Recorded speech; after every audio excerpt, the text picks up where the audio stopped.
Hello, good day everyone. Good afternoon. Happy weekend to you all. God bless you. It's me, your sister, your friend, Mommy Juliet TV, aka the Woman of Truth, aka We Must Tell the Truth, aka Mommy Juliet, one of Ireland. God bless you all.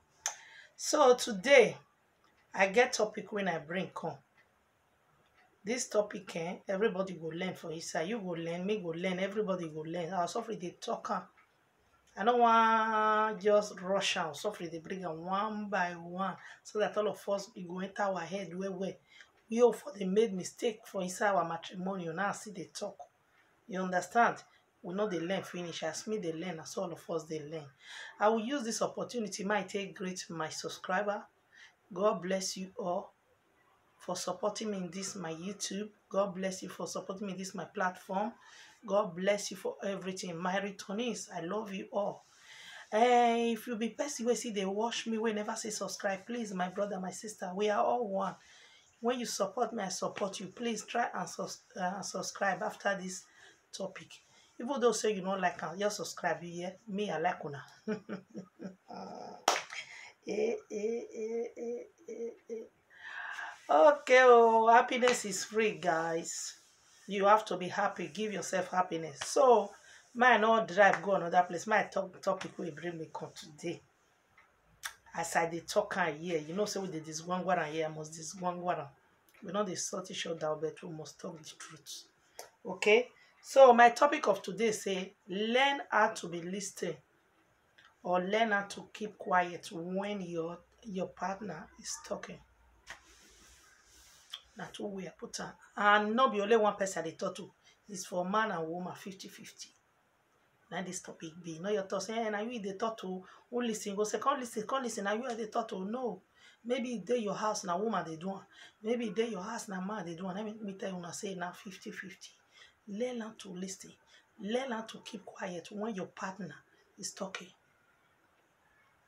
Why talking? Some people not sabi quiet when one dey vex for inside matrimonial, or if you know them marriage matrimonial. One I don't vex, they already say matrimonial Spanish I they stay. So the thing don't master me, and my husband is Spanish. So you master me more than marriage and started they talk. I know so now understand what they talk. You understand? So no say that the language now speak past English now. Now the way now they stay with now go work now the language. So more than Malaysian with me. If Spanish fall inside, more than Malaysian. You get some people, you know, sabi quiet when one they talk.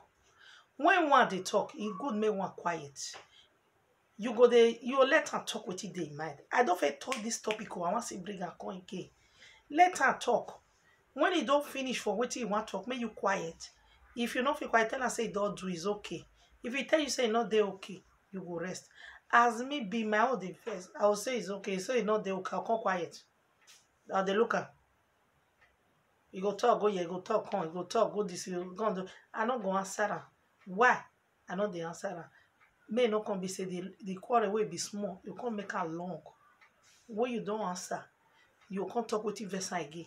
That one will come say, you see you don't get respect. You see this one, you see this one, you see this. The thing will come long. What you suppose may finish for 30 minutes, it will be 3 days, 4 days. You not go finish because you answer. You answer and you don't answer, you not mean say you not get respect.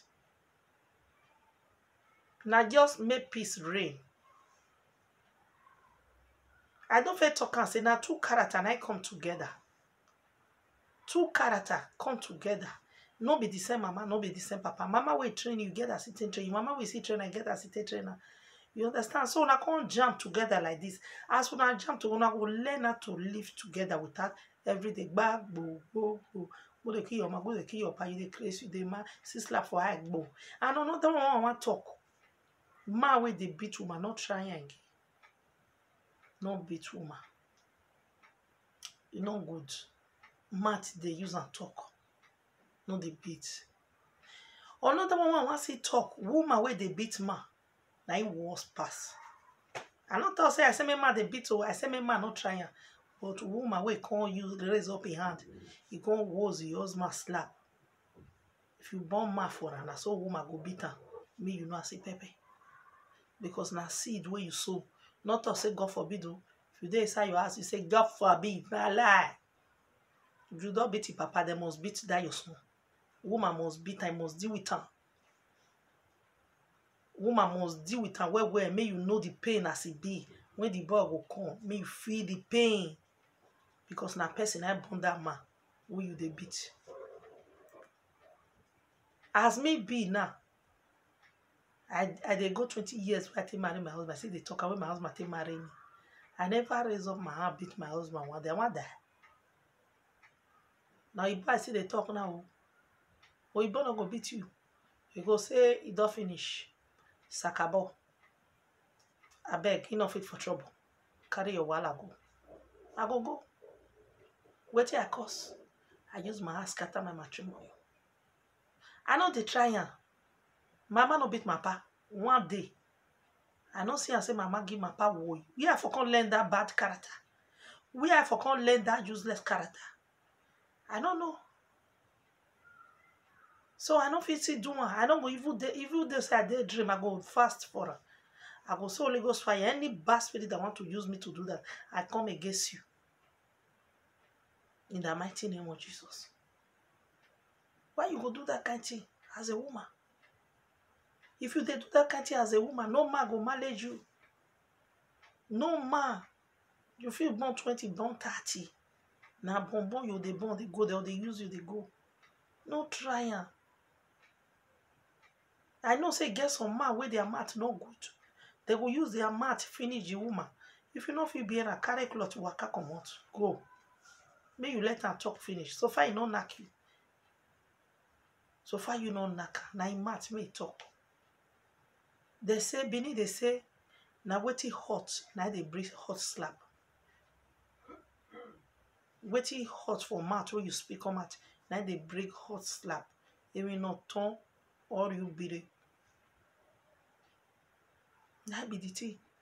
If you know if you be able to come out, not talk. More than not they use ogun gbera ogun gbuju where your man they crazy, your part they mad. They start relationship, it go scatter on our relationship. Now the year so. Una the year so. Okay, today na weekend. I don't want chat neighbor lot they relax. So I know your fish chat that they talk like this. Small may hate everybody here. More than not they try that thing again. More than learn how to listen when they talk. The man learn how to listen when your wife they talk. The woman learn how to listen when your husband they talk. Listen to them. If na quarrel, will not talk. No be the same day.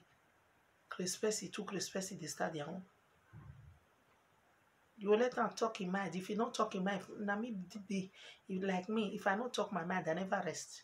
I must talk my mind. You let me talk. If you can't say my quiet, I will keep it. So the best thing, tell me to talk. I will talk. What you do, I don't like her. Why you do this one? Why they get cause quarrel for matrimony? Now stupid things. If you mad their house, husband house, what did they cause quarrel now?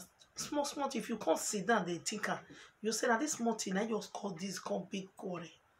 Small thing. Sometimes me the verse if I watch toilet finish, the children you enter, they go wash their hands, or they brush their teeth, they don't clean them properly. Or I can't see mirror staying there of water at the verse foot. How they say, hey, who do this thing? Who do this thing? You see, say a small thing. All this thing, now they cause quarrel for matrimony. If my husband not get sense with me, go come say, no wash again, they say you. If you don't want to wash, we will come the fear to wash hand. This. But not sense. Sometimes they tell me like that too. But I'll come quiet. I'll say, hey, I don't go wash again. Okay, you push to leave it like that, and we don't wash again. Not be as you be, but they show the small. Tell you carry you not put this broom well because for my own small things, stupid things now they cause quarrel. My own not be 3 days or 4 days or I know they beat too. And I don't say and they talk say no house with quarrel no day because now they stay together. Not be what you like, not be the man like, not be what the man like, not be what you like. You will put this one for ground, you go touch her. You say no, you should not touch you. Then you go say why now? Now only your own. Small quarrel go still come, small argue. If you don't know how to handle it, you go turn to big one, you turn to big ball wey you go throw and e go break house. Okay, my brothers and my sister, make una try, make una no dey beat each other for husband house. Mostly woman wey dey beat e husband. Remember say you born o. Remember, your pikin, if you na woman, na so you go dey beat your husband, the husband no go contain am, because na wetin where not be wetin you show am say that dey beat man. The woman, the girl must carry, and the boy, woman must beat her. Go put pepper for your eye, go say lay down there, go lay down, because the boy dey see you when you dey beat him papa. So the boy go quiet when he don marry. Make the woman dey beat am, he go say na normal. Mama dey beat my papa no go talk. Go do head like this. Go dey woz am, go dey woz am, go dey woz am, go dey woz am. Copy. The children are waiting, you see, for us, na must learn. Not because, not that say, God sabi, this not me. Now you, now seed where you plant, you must reap am. Why did they say show example to your children? If you don't born, nobody harsh right past me. Nobody body pepper past me.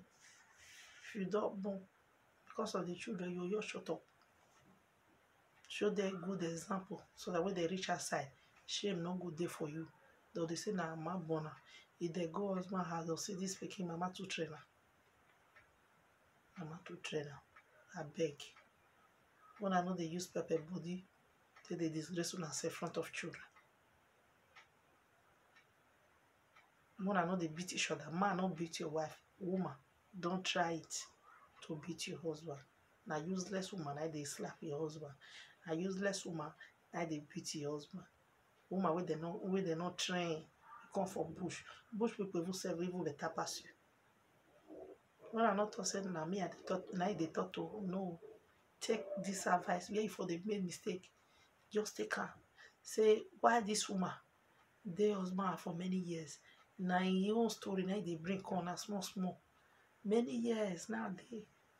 You know, it's not because of Oyibo. I don't use Juju career. Now the same character we our black man get, I get. Now sense, trust you. Now love each other. Now be teaching my brothers and sisters. Try and think about this topic. Think about it. I don't feel you go office today. I sit down for parlor. That the children don't go swimming pool. I sit down here, move, run mind together. Okay? Try and be very, very, very careful about what you are doing in front of your children. Otherwise, your children will repeat. If you born man might talk again, woman go beat her, he go quiet, he not feel react because that's what you they do. In the scene, you don't feel react. Don't be saying a curse, so no, you don't feel react. You will say a normal thing. And the woman where they side, they go they beat your husband, you go say a normal thing, and some man they beat my pa. You see, huh? Because they're not in my house. Now only your house they take grow. And waiting they see there, they will carry go outside. So be careful, my brothers and sisters. I would love to leave you people. Take good care of yourself. Don't be a tiger and lion in your matrimonial home. You not hear? Tiger and lion. Matrimonial home go come to tiger. You pitch me, I pitch you. No. Useless. Listen. Learn. Okay? Your matter will happen for your house. No carry and go Africa. No carry and go Jamie. No carry and they find your brother they go. No carry and they find sister they go. Now 50-50 you na talk. I don't say na only woman. I don't say na only man. I say 50-50. If you don't understand it, try and write your comments in this video. Then I will make you to understand what I mean by 50-50. Both sides. I'm talking to the both sides. Respect yourself in front of your children. Respect yourself. Okay? Husband are the head of the family. Husband are head of the house. In the Bible, if you go church, you say you be Christian. Give your husband respect. Okay? God bless you. I would love to leave you people. Bye. Stay blessed. Please don't forget to give the host thumbs up. Give me thumbs up, guys, and press the notification bell so that anytime I drop a new video, you'll be the first person to notice it. Okay? God bless you. Don't forget to subscribe. If you use the waka dey go, you use this video, you like her, please subscribe to me. Okay? God bless you. One love. Keep us together, guys. I love you. Bye.